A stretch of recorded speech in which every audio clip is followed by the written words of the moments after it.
சிவாய. நாளை வெள்ளிக்கிழமை பௌர்ணமி தினம். அன்று நாம் அனைவரும் சிவ ஆலயத்திற்கு சென்று சிவனை வழிபட்டு வந்தால் அவரின் முழு அருள் நமக்கு கிடைக்கும். நாளை முக்கியமான ஐப்பசி பௌர்ணமி நாள்.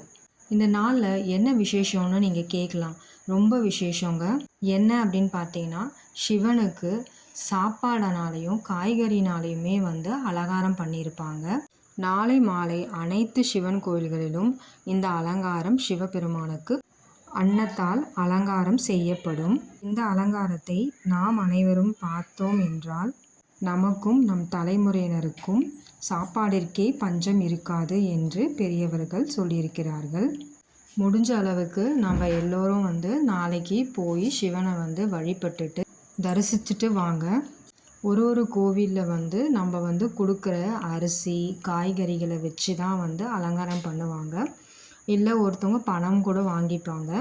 முடிஞ்ச அளவுக்கு அந்த மாதிரி நீங்கள் போய் காய்கறிகள் அப்புறம் அரிசி நம்மளால் முடிஞ்ச அளவுக்கு சிவனுக்காக நம்ம கொடுத்தோம் அப்படின்னா நாளைக்கு மாலை அந்த அலங்காரம் பண்ணுறதும் போது நம்மளோட காய்கறிகளும் அதில் இடம்பெறும். சிவனுக்கு இன்னொரு பேர் கூட சொல்லுவாங்க, அவர் அன்னத்தை கொடுக்குறவர் அப்படின்னு சொல்லிட்டு. இந்த ஐப்பசி மாதம் வர பௌர்ணமி நாளில் இந்த மாதிரி அலங்காரத்தை நம்ம பார்த்தோம் அப்படின்னா சாப்பாடுக்கே குறைவில்லாமல் இருக்கலாம்.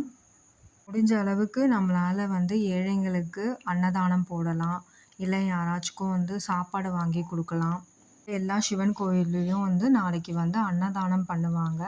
இந்த பூஜை முடிச்சதுக்கப்புறமா அதுக்கு ஒரு உபகரணமாக நம்ம பணமாவோ இல்லை பொருளாவோ பொருள் அப்படின்னு பார்த்தீங்கன்னா அரிசியாவோ பருப்பாவோ இல்லை அவங்க என்ன கேட்குறாங்களோ அதை நம்ம வாங்கி கொடுத்தோம் அப்படின்னா அன்னதானம் பண்ணுறதுல நம்மளுக்கும் ஒரு பங்கு இருக்கும். அது மட்டும் இல்லாமல் நாளைக்கு வெள்ளிக்கிழமை அதுவுமா இந்த பௌர்ணமி வருது. இந்த அன்னதானம் வெள்ளிக்கிழமை பௌர்ணமி மூணும் ஒன்றா வரதுனால நம்ம என்ன அந்த சிவபெருமானை நம்ம கேட்குறோமோ அது கண்டிப்பாக அவர் நிறைவேற்றி தருவார். மறக்காமல் நாளைக்கு மாலை எல்லாரும் சிவன் கோவிலுக்கு போயிட்டு அந்த தரிசனத்தை பார்த்துட்டு வாங்க. நீங்கள் வேண்டினது கண்டிப்பாக கிடைக்கும். நாளைக்கு முடிஞ்ச அளவுக்கு உங்களால் என்ன அலங்காரத்துக்கு தேவையான பொருள் கொடுக்க முடியுமோ அதை காலையிலேயே போய் கொடுத்துருங்க. சாயந்தரமாக நீங்கள் போய் கொடுத்தீங்க அப்படின்னா அங்கே அலங்காரமே ஆரம்பிச்சிடுவாங்க. அதனால் நீங்கள் காலையிலேயே போய் அரிசியோ இல்லை பழங்களோ காய்கறியோ எதுவாக இருந்தாலும் கொடுங்க.